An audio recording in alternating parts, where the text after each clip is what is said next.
इस समय पूरे देश में केवल दो चीज़ों की चर्चाएं हैं।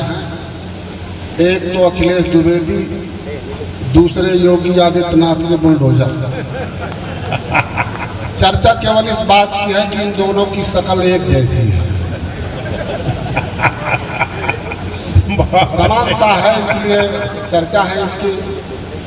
आदरणीय दादा बैठे हुए हैं, मैं सभी को प्रणाम करते हुए, आप सभी को प्रणाम करते हुए, इस मंच पर देश के बड़े बड़े कवि हैं, हालांकि बड़ा मैं भी हूँ,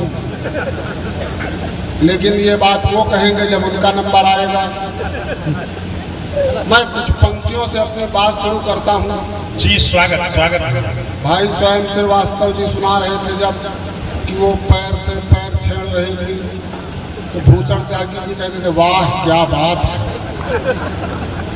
अब पता नहीं किस दृष्टि से वो कह रहे थे, ये तो वही जाने, उनका अपना नजरिया है, अपने अपने नज़रों से लोग सोचते हैं समझते हैं। कुछ लोगों को पीछे समझ में आया, जो उस चरित्र के हैं वो समझदार लोग हैं। मित्रों, मैं आपको बताऊं, 4 पंक्तियों से मैं बात शुरू करता हूं कि न्याय न दे जो विधि होने का क्या मतलब हो। क्या बात, बहुत अच्छे। सत्येंद्र पांडे जी को समझ में आई है, 10 रुपए की मर्यादा उन्होंने ही रखी है। न्याय न दे जो विधि होने का क्या मतलब हो, असुख ना दे जो निधि होने का क्या मतलब हो। बहुत अच्छे। और राजनीति में गए और फिर बिके नहीं, ऐसे जनप्रतिनिधि होने का क्या मतलब। ऐसे जनप्रतिनिधि होने का क्या मतलब। बहुत अच्छे। कुछ लोग धर्मेश भैया की तरफ देख रहे हैं, ये गलत बात है। कुछ लोग ये सोचते हैं कि ताकि अगली बार यहाँ ना आने पाए। 4 पंक्तियाँ और समर्पित करता हूँ। आदरणीय वीरेंद्र सिंह भाई साहब बैठे हैं, गुरु जी बैठे हैं, आदरणीय डॉक्टर साहब बैठे हैं। मैं आपको बताऊं कि मैं अंग्रेजी मीडियम स्कूल में हिंदी का टीचर हूँ। ये टेंशन के कवि हैं, केवल मैं हूँ जो अटेंशन का कवि हूँ। चतुर्वेदियों की स्थिति इस समय देश में अच्छी नहीं है। ये उसी तरह विलुप्त हो रहे हैं जैसे गिद्ध विलुप्त हो रहे हैं। ये CBI जांच का विषय है, लेकिन कौन जांच करेगा। अच्छा बैठे हैं चतुर्वेदी, कुछ और क्या। निश्चित रूप से मैं बताऊं, मैं अंग्रेजी मीडियम स्कूल में हिंदी पढ़ाता हूं।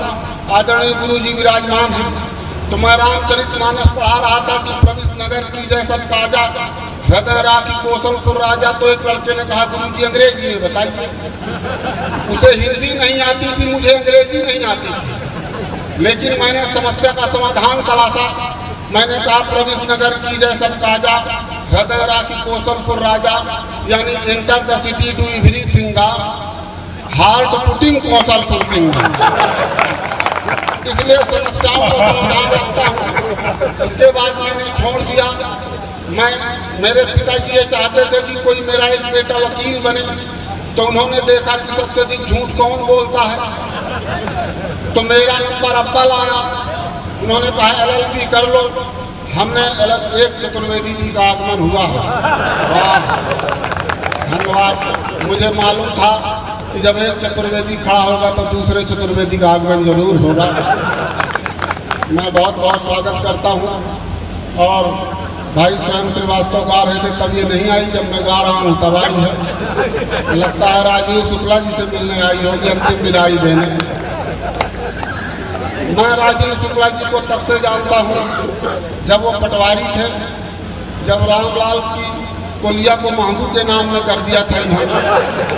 रैगांव में थे तो एक कवि ने कविता लिखा कि राजीव शुक्ला जब से पटवारी आवा गाँव में, महंगू के कोलिया हो गए राजवली के नाम में। यह गुनन्ना पीटा जाता एक दिन आ रहे गाँव में। मैं इनका तब से जानकार हूँ, बड़े ही विशिष्ट व्यक्ति हैं। एक वो राक्षसी थी, लंका में रहती थी, जो छाया देख के पकड़ लेती थी। भाई राजीव शुक्ला जी वही हैं, कोई कभी यहाँ से निकल जाए मैहर से, और ऐसा नहीं होता तब उनको बिना सलामी के निकल जाए। और निश्चित रूप से उनका बड़ा योगदान था। मैं चाहता हूँ एक बात पूरा सदन के उसमें ताली जाए। तो मेरे पिताजी ये सोचते थे कि वकील, तो मैंने कहा ठीक है, मैंने LLB कर लिया। 300 में कोर्ट खरीदा, बाद में उसे 500 में बेचा। तो मुझे लगा वकालत में बहुत फायदा है। मैं कोर्ट गया तो एक वकील कहा मेरा केस लड़ोगे? मैंने कहा उसी धंधे के लिए तो आया हूँ। बोला क्या फीस लोगे? मैंने कहा 5000 रुपये। वो उठ के चल दिया। बोला तुम सस्ते वकील हो क्या? चला गया। 5-6 महीने बाद मिला तो रोने लगा। हमने पूछा अब क्या हुआ? बोले तुमको छोड़कर एक 50,000 का वकील लगाया, लेकिन परिणाम सजाए मौत मिली। मैंने कहा मूर्ख, वही काम जब मैं 5000 में करा रहा था। इतना सब कुछ करने की क्या जरूरत है?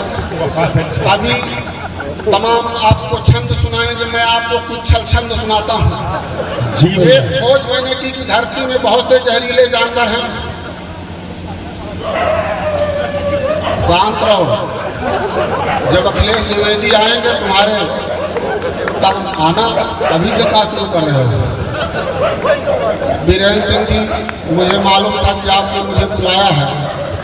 मैं तो बीरेन्द्र सिंह जी ने बताया कि एक बड़ा कवि नहीं आ रहा, तो मैंने पेमेंट पूछा तो बताया, तो इसलिए मैं कहा कि ठीक है मैं आ जाता हूँ। फिर हमने कहा कि भोजन की व्यवस्था है क्या? बोले हाँ भोजन मिलेगा, आ जाओ। तो ना तो भोजन मिला, अब बाकी बात वाला क्या होगा कुछ पता नहीं, भगवान जाने। 4 पंक्तियां आपको समर्पित करता हूँ। एक खोज मैंने की कि धरती में बहुत से जहरीले जानवर हैं। आप रक्षा करने के लिए किस जानवर से कितनी दूरी बना के रखनी चाहिए, मैं इधर नहीं देखूंगा, बस आप लोगों को सुनाऊंगा। कि एक पशु विक्रेता से मैंने कहा श्रीमान, नीच हो स्वभाव ऐसा पशु बतलाइए। एक पशु विक्रेता से मैंने कहा श्रीमान, नीच हो स्वभाव ऐसा पशु बतलाइए।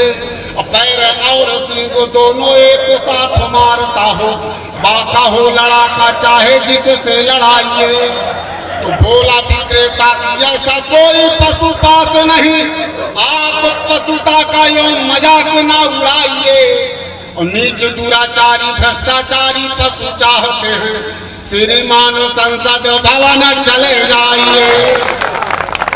नीच दुराचारी भ्रष्टाचारी पशु चाहते हैं। दरअसल सच बात यह है कि ये लोग जिस तरह कर रहे थे, मैं जो छंद सुनाना चाहता था वो भूल गया था। बिच्छू से 3 पग दूर रहिए श्रीमान।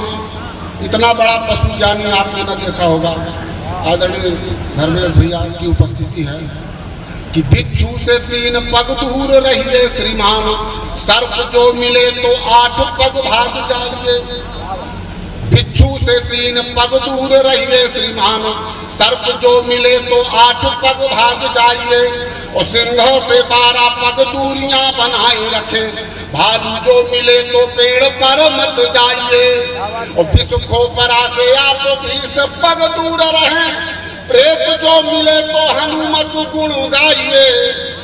किंतु धोखे से भी यदि भ्रष्ट नेता मिल जाए, मेरी बात मानिए अदृश्य हो जाइए। किंतु धोखे से भी। आदरणीय दादा उपाध्याय जी को मैंने छंद सुनाया तो कहा कि तुम्हारा छंद गलत है। मैंने पूछा इसमें गलती क्या है? बोले जब